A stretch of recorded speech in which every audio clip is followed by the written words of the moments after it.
Miracles TV நேயர்களுக்கு வணக்கம். அண்ணன் சீஃப் மினிஸ்டர் ஆஃப் தமிழ்நாடு ஆயிட்டா இந்தியா ஒரு இடத்துல எழுதி வச்சிடுவியா? சீமான் ஆவேசம்.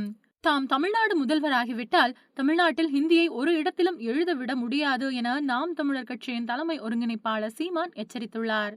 சென்னையில் செய்தியாளர்களிடம் சீமான் கூறியதாவது: தமிழ்நாட்டில் தங்களது கார்கள் மீது தாங்களே குண்டுகளை வீசி நாடகமாடிய சம்பவங்கள் இருக்கின்றது. புல்வாமா தாக்குதல் தொடர்பாக பிரதமர் மோடியை எச்சரித்ததாக ஆளுநராக இருந்தவரே குற்றம் சாட்டியிருந்தார். 40 ராணுவ வீரர்களை பலி கொடுத்து அரசியல் செய்கின்றார்கள். நாடாளுமன்றத்தில் ஹோலி பண்டிகை கொண்டாடுவது போல வண்ண புகைகளை வீசியிருக்கின்றார்கள். அவர்களது நோக்கம் யாரையும் தாக்குவது என்பது இல்லை. தாங்கள் சொல்ல வரும் கருத்தை அனைவரும் கேட்க வேண்டும் என்பதுதான் அவர்களது கருத்தாக இருக்கின்றது. ஜம்மு காஷ்மீரை இந்தியாவுடன் இணைத்த பொழுது எந்த நிபந்தனையின் அடிப்படையில் சேர்த்தீர்கள்? அதனுடைய வரலாறு என்ன? அந்த நிலத்திற்கும் இந்தியாவிற்கும் என்ன சம்பந்தம்? எந்த ஒப்பந்தத்தின் அடிப்படையில் காஷ்மீரை இந்தியாவுடன் இணைத்தீர்கள்?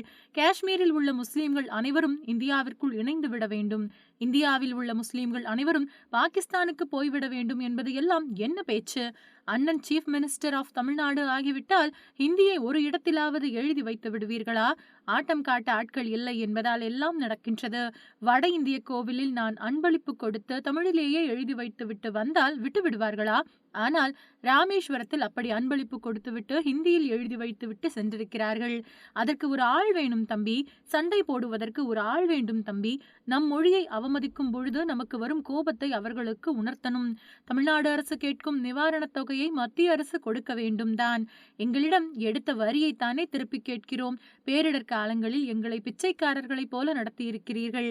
நாங்கள் மிகவும் கையேந்தி விட்டோம். நாங்கள் ₹1 கொடுத்தால் 40 பைசா திருப்பி தருகிறீர்கள். அதே வட இந்திய மாநிலங்களில் ₹1 கொடுத்தால் 3.80 பைசா திருப்பி கொடுக்கிறீர்கள். எங்களை ஒரு இனமாக கருதுவதில்லை.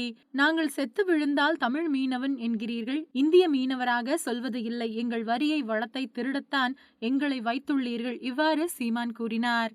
மீண்டும் அடுத்த செய்திகளில் சந்திக்கலாம். அதுவரை இணைந்திருங்கள். நன்றி, வணக்கம்.